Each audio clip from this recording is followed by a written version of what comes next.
بسم اللہ الرحمن الرحیم۔ السلام علیکم ورحمۃ اللہ وبرکاتہ۔ لبیک ٹی وی سے رب نواز لودھرا ایک نئی ویڈیو کے ساتھ آپ کی خدمت میں حاضر ہے۔ الحمدللہ میں خیریت سے ہوں اور امید کرتا ہوں تمام دوست جہاں بھی ہوں گے بخیر و عافیت ہوں گے۔ اگر آپ اس چینل پر نئے ہیں تو ہمارے چینل کو سبسکرائب کر لیں تاکہ ہر نئی آنے والی ویڈیو آپ تک پہنچ سکے۔ آج کی ویڈیو مرکزی امیر تحریک لبیک پاکستان حضرت علامہ حافظ سعد حسین رضوی حفظ اللہ کے خطاب کی ہے۔ یہ خطاب انہوں نے سیاست مصطفیٰ کانفرنس جلال پور جٹاں ضلع گجرات میں خطاب فرمایا۔ اسی خطاب کی یہ ویڈیو ہے اور کافی وائرل ہوئی ہے کیونکہ نعیم چٹھا صاحب کی گرفتاری کے بعد امیر محترم جو ہے کافی غصے میں تھے اور انتہائی جلالی اور جذباتی خطاب انہوں نے فرمایا۔ تو آئیے خطاب سنتے ہیں۔ ساڈا فلانا آوے آوے انہیں کہ اقبال کہتا ہے اللہ لعنت تیرے ہوتے تیرا گنجا نہ آوے محمد عربی دا دین آوے تاکہ فلسطین دے مرکز دے ہوتے حضور دے دین دا جھنڈا لہراوے۔ لبیک یا رسول اللہ لبیک لبیک لبیک یا رسول اللہ لبیک لبیک لبیک یا رسول اللہ لبیک لبیک لبیک یا رسول۔ اور ہم وہ تو نہیں نا کہ جناب فلسطین کے بچے پانی کے لیے ترس رہے ہوں اور وہاں کی مائیں کسی صلاح الدین ایوبی کے انتظار میں ہوں اور ہم یہاں بیٹھ کر کہیں کہ ہم خوشیاں منا رہے ہیں، ہمارا چور 50 روپے کے اسٹامپ سے بھاگا ہوا وہ واپس آ گیا ہے۔ ہم نے تو یہی پڑھا ہے اور یہی سنا ہے اور ہم تاریخ اچھے طریقے سے یہی جانتے ہیں کہ مستند رستے وہی مانے گئے جن سے ہو کر تیرے بھی مستند رستے وہی مانے گئے جن سے ہو کر تیرے دیوانے گئے اور لوٹ آئے جتنے فرزانے گئے اور تاب منزل صرف دیوانے گئے اور آہ کو نسبت ہے کچھ شاخ سے آہ نکلی اور پہچانے گئے۔ آج پاکستان کے اندر آپ کو جو فلسطین کی بات کرتا ہوا نظر آئے، صرف ایسے جھنڈی پکڑ کے ایسے نہیں، جو یہ بات کرتا ہوا نظر آئے کیا ہوئے تم نے یہ درار ٹینک، یہ خالد ٹینک، یہ غوری، یہ حطب، یہ میدان، یہ شاہین، یہ 1 2 3 کس دن کے لیے سنبھال کے رکھے ہیں؟ ہم تمہیں کہتے ہیں کہ آج فلسطین کے مسلمانوں کے لیے ان کا منہ سیدھا کرو اسرائیل کی طرف اور ہمیں بھی بلا لو، اور اگر تمہاری ٹانگیں کانپتی ہیں تو محمد عربی کے شیروں کو بلا لو اور آ کر یہ کہو کہ خیبر خیبر یا یہود، خیبر خیبر یا یہود، خیبر خیبر یا یہود۔ لیکن آج سارے 57 اسلامی مردے، یہ ممالک نہیں ہیں، اسلامی مردے ہیں۔ میرے آقا و مولا صلی اللہ علیہ وسلم نے فرمایا مومن جسد واحد کی طرح ہے اور جسم کے کسی حصے میں تکلیف ہو پورا جسم بے چین ہو جاتا ہے۔ لیکن آج ہزاروں بچے، ہزاروں خواتین ہسپتالوں پر جنگی جرائم کرتے ہوئے مسلمانوں کو کاٹ ڈالا ہے، اور جو بزدل اور ہجڑے کہتے تھے کہ اسلام امن سے پھیلا ہے، اسلام تلوار سے نہیں پھیلا، میں نے کہا نکلو باہر اور جا کر امن کو درستا، اور امن کا درس تو اسرائیل کو کہ نہیں، یہودیت امن کا درس دیتی ہے۔ ہاں اگر یہودیت بم بسانے کا درس دیتی ہے تو اسلام سر جھکانے کا درس نہیں دیتا۔ اسلام تو کہتا ہے ستم کر ادھر آ، ہنر آزمائے، تو تیر آزما، ہم جگر آزمائے۔ لیکن پورے 3 دہائیوں سے پاکستانی میڈیا اور مغرب ذرا دانشور دانشخوار بن کے اور جناب صحافت کے نمبردار اور جناب اپنے آپ کو محقق پروفیسر اور مدقق اور جناب مفتیان کہنے والے اور جناب لٹریچر فراہم کرنے والے، وہ صرف اس بات پر اڑے ہوئے تھے کہ اسلام اخلاق سے پھیلا ہے، تلوار سے نہیں پھیلا، اور جو محمد عربی کے تلوار کی بات کرے وہ کہتے تھے یہ دہشت گرد ہے۔ میں نے کہا اگر مسلمان جہاد کی بات کرے تو وہ دہشت گرد ہے، لیکن آج بتاؤ پوری دنیا میں کوئی اسرائیل کو دہشت گرد کرنے کے لیے تیار ہے؟ وہ تو مظلوم بچوں کے اوپر بمباری کر رہا ہے۔ لیکن اقبال کہتا ہے کافر کی موت سے بھی لرزتا ہو جس کا دل، کہتا ہے کون سے مسلمان کی موت مر۔ اقبال کہتا ہے جس کی گھر بیٹھے ٹانگیں کانپ رہی ہو نا، اس کو کیا پتا ہو کہ میرے آقا و مولا سے تلوار اٹھا کر خود بدر میں کیسے تشریف لے کر گئے، احد میں کیسے تشریف لے کر گئے، خندق میں کیسے گئے، مراسی میں کیسے گئے، مستلق میں کیسے گئے، تبوک میں کیسے گئے۔ اقبال کہتا ہے جس کی گھر ٹانگیں کانپ رہی ہو اس کو کیا پتا ہو کہ امام حسین 72 لے کے کربلا کیسے گئے۔ یہ تو بیٹھے ہوئے کہہ رہے ہیں ہم جنگ چھیڑ کے رکھتے ہیں۔ میں نے کہا نہیں، آپ ہمیں مذاق اڑاتے تھے کہ مولوی حلوہ کھاتے ہیں، ہم آپ کے لیے دیگے پکواتے ہیں، حلوے کے لیے آپ حلوہ کھائیں، اور جو آپ کو مراد اور آپ کو جو بجٹ اور جو اسلحے ہیں اور جو وردیاں ہیں وہ ہم غریبوں کو پہنائیں۔ ہم جاتے ہیں فلسطین اور جا کر مسلمانوں کو کہتے ہیں کہ آپ نا امید نہ ہو، اور اقبال کے اس شعر کے مطابق کہ نا امید نہ ہو ان سے راہبر افسانہ، کم کوش تو ہے لیکن بے ذوق نہیں راہی۔ لیکن میرے پاس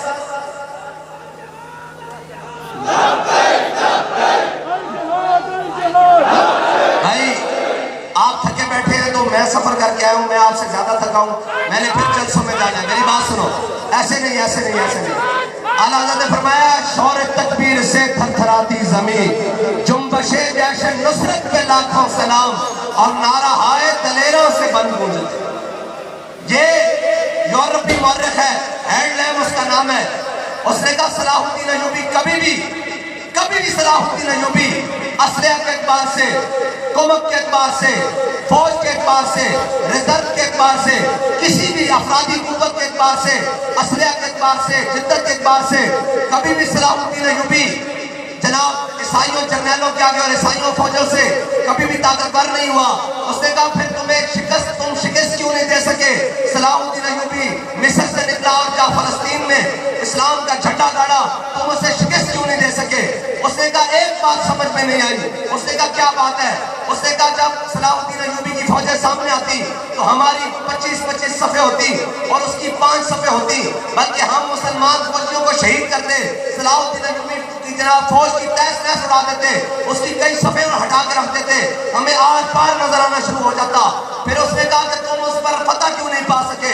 اس نے کہا صرف ایک وجہ ہے، مسلمانوں کے لشکر میں نعرہ تکبیر لگتا تھا، ان کے شہید ہوئے فوجی بھی دوبارہ تلواریں پکڑ کے لڑنا شروع کر دیتے تھے۔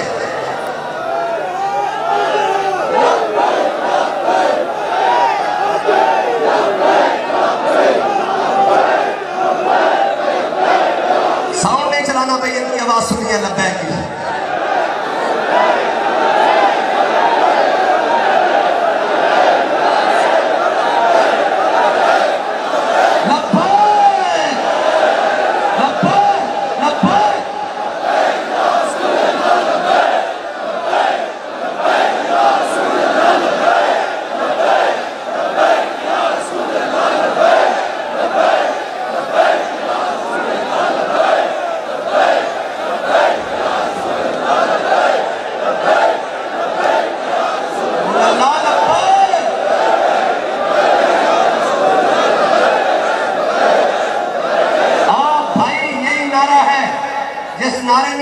فتح کروانا ہے، ہمیں اور کسی سے امید نہیں ہے، بس ساری امیدیں مانگ پڑ گئی ہیں، اس طرح فلسطین کے مسئلے پہ تو بالکل مانگ پڑ گئی ہے، اور یہی نعرہ ہے۔ یہ جب آج سے 3-4 سال پہلے جب بابا جی نے یہ نعرہ لگایا تو انڈیا کے اندر ہندوستان کے مسلمانوں نے میراج شریف کی ریلی نکالی، اور نکالی بھی بریلی کے اندر، اور جب ریلی نکالی تو ریلی کے ساتھ مسلمان لبیک کا نعرہ لگاتے ہوئے جا رہے تھے۔ ہندوؤں نے شکایت کر دی وہاں کی پولیس کو، انہوں نے کہا جی مسلمانوں کو روکے، ان کا جلوس آگے نہیں آنے دے۔ انہوں نے کہا جی کیوں؟ وہ اپنے نعرہ لگاتے ہوئے میراج شریف کا جلوس لے کر جا رہے ہیں۔ انہوں نے کہا جی جلوس کا مسئلہ نہیں ہے، وہ جو لبیک کا نعرہ لگا رہے ہیں نا، اگر یہ ایسے نعرہ لگاتے ہوئے آگے چلے گئے تو آگے ہمارے مندر ہیں، ہمیں یہ لگتا ہے کہ اس نعرے سے ہمارے مندر گر جائیں گے۔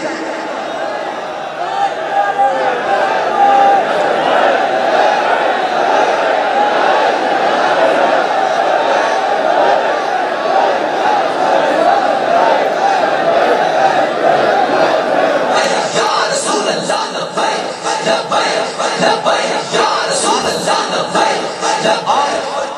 یہی نعرہ ہے جو مسلمان کے اندر رمق پیدا کرتا ہے ایمان کی، اور دنیا کی طاقتیں رکھنے والے اور یہ کہنے والے کہ اسلام امن کا درس دیتا ہے اور مسلمان دہشت گرد ہو گئے ہیں، اور جناب یہ ہو گیا ہے۔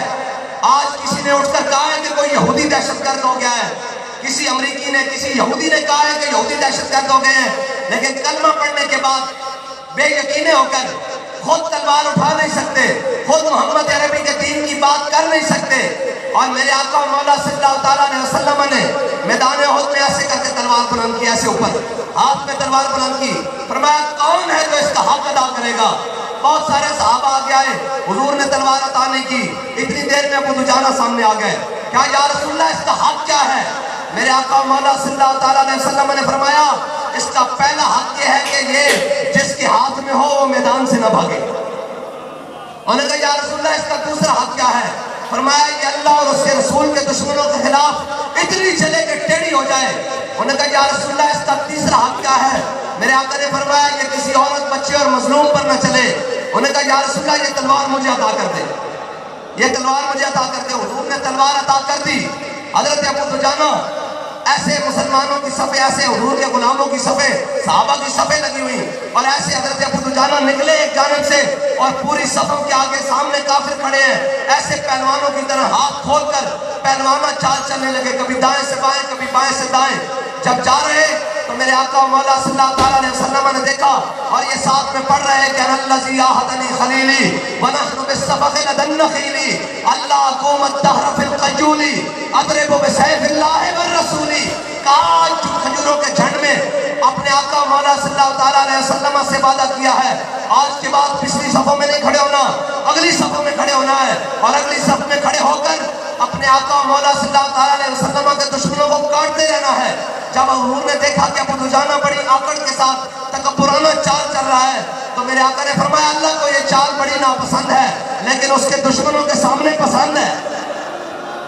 ہم یہ کہنا چاہتے ہیں کہ اوئے کوئی بات کرو، اور رہی پاکستانی سیاستدانوں کی بات اور ان کی بات تو وہ کہتے ہیں نا کہ پڑھتا ہوں میں تو یہ کہتی ہے خالق کی کتاب ہے، یہ سعودی مصر یہودی یہ بھی عذاب۔ ارے اس قوم کے بارے میں قمر کیا لکھے جو کعبے کی کمائی سے پیتی ہے شراب؟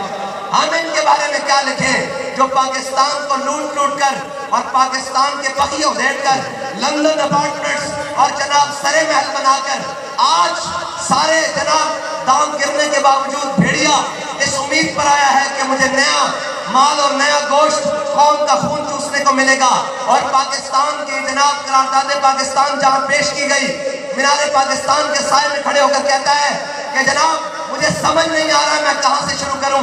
تو میں نے کہا اگر آپ کو سمجھ نہیں آ رہا تو میں آپ کو بتاتا ہوں کہ آپ نے کہاں سے شروع کرنا ہے۔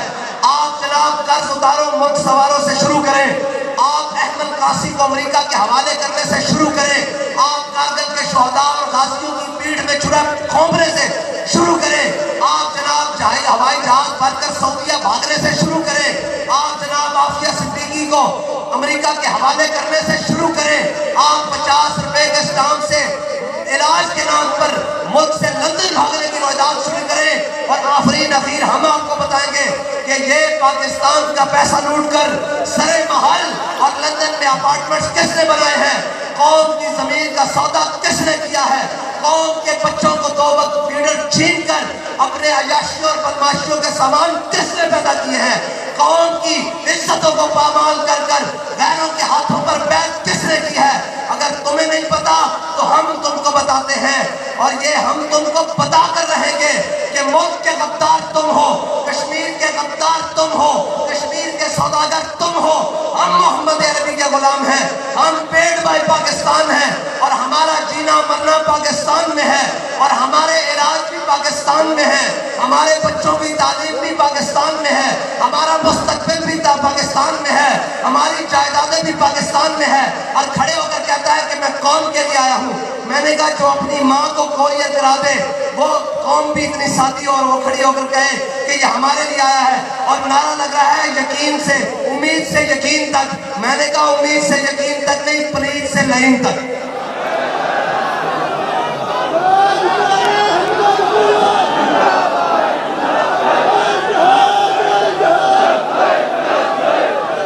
امید سے یقین نہیں، پہلے تم پلید تھے اب ساتھ لانتی بھی ہو۔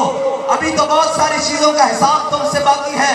یہ حساب لینا باقی ہے کہ ممتاز قادری کو پھانسی کس نے لگوایا۔ وہ کوئی اور ہے جو بھول گئے ہوں گے، مجھے یاد ہے ذرا ذرا، تمہیں یاد ہو کہ نہ یاد ہو۔ ہاں ہم ساری باتیں جانتے ہیں، اور یہ تو ابھی سوال باقی ہے کہ ختم نبوت کے اوپر ڈاکہ کس نے مارا تھا، 7B اور 7C کس نے چیک کی تھی، اور جس وزیر کو زید حامد کو ہم نے استعفیٰ لیا اور حکومت سے باہر نکلوایا، اس کو جناب مسلم لیگ نون کا لیگل ایڈوائزر آج تک کس نے رکھا ہوا ہے؟ اور تم سمجھتے ہو ہمیں پتہ نہیں ہے؟ سانو سارا پتہ ہے کہ کتی چورا نہ رلی ہوئی ہے۔ ہاں اسی سارا کچھ جانتے ہیں، اور آج تک یہ مذاق اڑایا جاتا ہے جناب مولویوں کی پتہ ہوئے۔ میں کہا بچوں تو مولوی دیکھے ہی نہیں، ہاں تو مولوی دیکھے نہیں ہیں، تو جانتا نہیں ہے، جے مولوی دیکھ رہی تھا دیکھ امیر المجاہدین۔